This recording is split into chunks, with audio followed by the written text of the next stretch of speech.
Here is the 2024 Toyota GR86 Trueno Edition in track breed. This is paying heritage for a 40th anniversary to the AE86, also known for the US as the Toyota Corolla GTS, which we got around 1983 to 1984. It was known for a drift car, and what are you getting with this?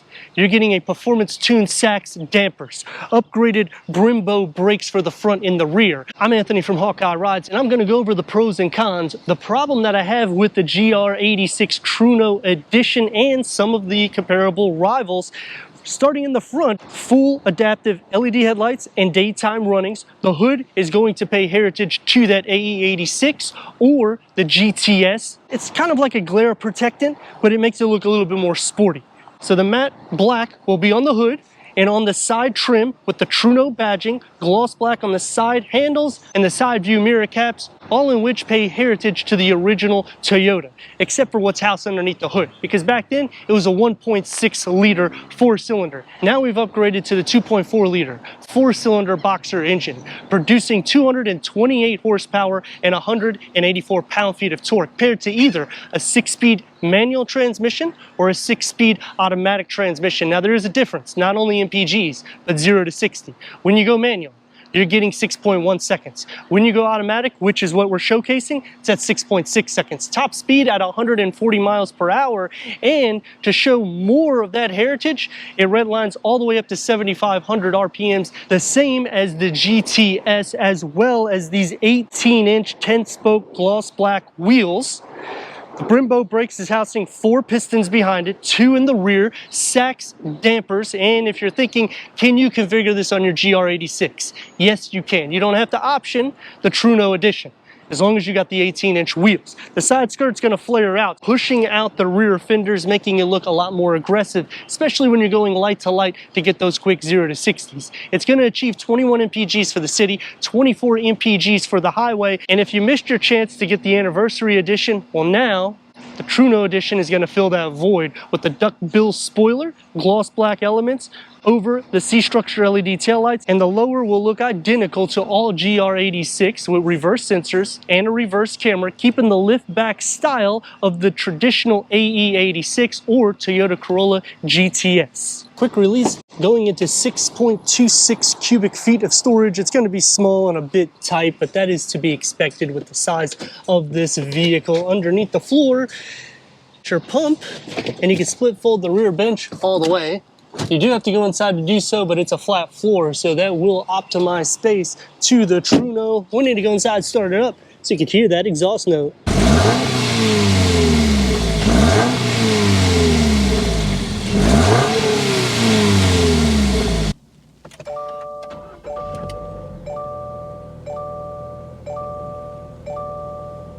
One of 860 units, ultra suede interior, 6-way manual adjustment, sport bucket front seats, heated front seats, contrast stitch, contrast with the red and black. Headroom and leg room. This is not the manual, so you're only going to be getting 2 pedals. We get the Trueno badging on top of the gear lever, the leather wrap around it, gloss black elements, and the Trueno is distinct inside, just like the special edition last year. So you're going to get the ultra suede inserts, flat dashboard layout with the circular air vents on the side, 8-inch infotainment screen with Apple CarPlay, Android Auto, Sirius XM, AM, FM, streaming Bluetooth audio. Put it into reverse and we get a reverse camera. The trajectory will expand out with a total of 8 speakers, dual climate control settings. I like the toggle switches here, and you got an area that you can kind of rest your smartphone with the driving mode select right here. That will go into the 7-inch TFT display, and when you change it into sport, you can see it changes the color. Putting it into track, it's going to change it for the RPM, and you can also put it on track sport. You can also go through an array of information for the driver, including the G-force information about the vehicle, your driving pattern, your sound system, and your cruise control with a leather-wrapped steering wheel, GR badging, contrast stitching, multi-function with the paddle shifts.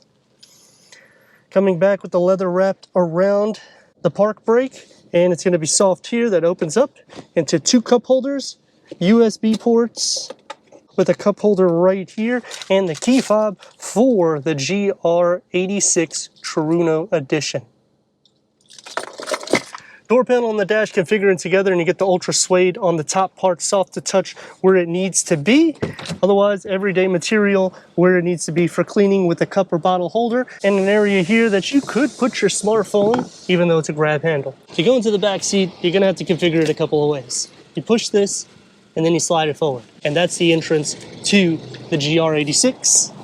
Gonna be a little bit tight for somebody that is 6'3", and that would be with the seat in the position that I can drive. And you can see the seat kind of goes inward, so it actually helps a little bit with headroom. You have an armrest, the 8-speaker configuration. You get a couple of them back here. Headroom, it's gonna be a little bit tight. And here's the leg room for somebody that will not be able to drive. One of 860 units. We're not gonna do the drifting like the traditional AE86, but we're gonna see some performance, and starting with the turn radius is about 2 lanes. We gotta rock and roll.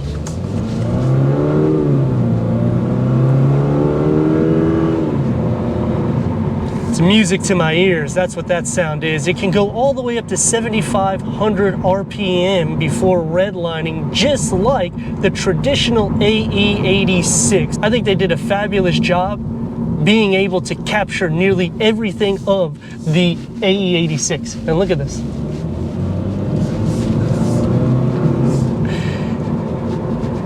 These sports cars are always fun because you can get in and out of lanes just whipping around. Steering has a little bit of weight. It feels very engaged even with the 6-speed automatic. The suspension layout feels a little bit more tight.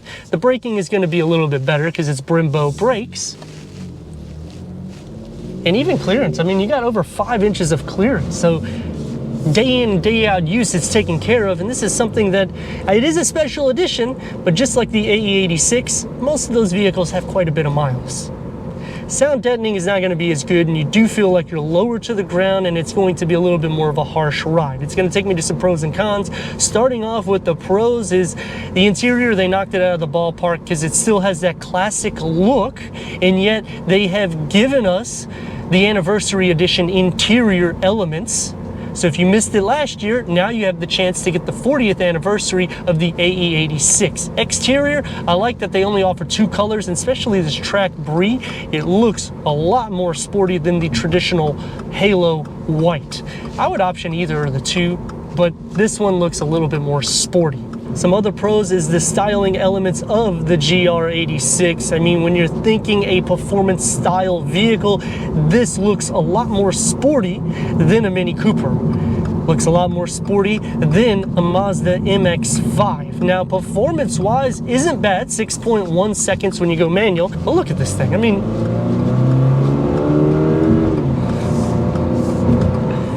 naturally aspirated, which is definitely a plus. If you go Mini Cooper, you're going to get a twin-scrolled turbocharge. Some cons about the vehicle is I wish that they added power seat adjustments. I wish that they had a little bit more in the tech, but I do like the simplicity because it does keep it a little bit more iconic.